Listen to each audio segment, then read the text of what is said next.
Hey y'all, I'm Janine and I'm living life with a twist.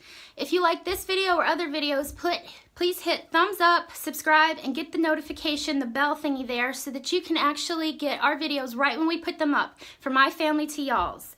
Okay, if you've seen my meatloaf video, then you know that I use breadcrumbs, and I told y'all that I actually did them myself out of plain breadcrumbs.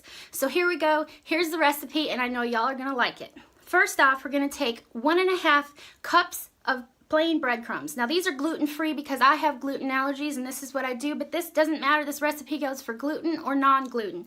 So this is going to be 1.5 cups of breadcrumbs, and of course the recipe will be below. That's the first thing we put in. The second is going to be 3/4 cups of Parmesan cheese. That's 3/4. Next, we're going to put in 2 tablespoons of Italian seasoning, and that's our next. After that, it's going to be 1 teaspoon of dried garlic. And after that, it's 1/2 teaspoon, well, this is freshly ground, but black pepper. Whatever black pepper you have, that's what you're going to want to use. That's 1/2 teaspoon. And as I said, the recipe will be below. You're just going to want to mix well. Make sure everything is incorporated. Now, I didn't add any extra salt because there's salt in the Parmesan cheese.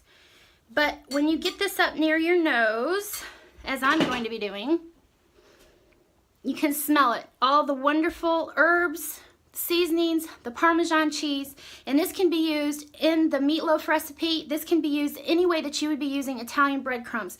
You can slather on some mayonnaise and take a chicken breast and press it in there, stick it in the oven. You can use this on as a fish topper. You can use this in so many ways.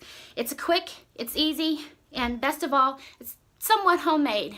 I will be storing this in a Ziploc bag, but you can store this in a bell jar, pantry, whatever you want to do. You can freeze them, but they will not go bad if they're in the pantry, and I know that you're going to love them as much as we do.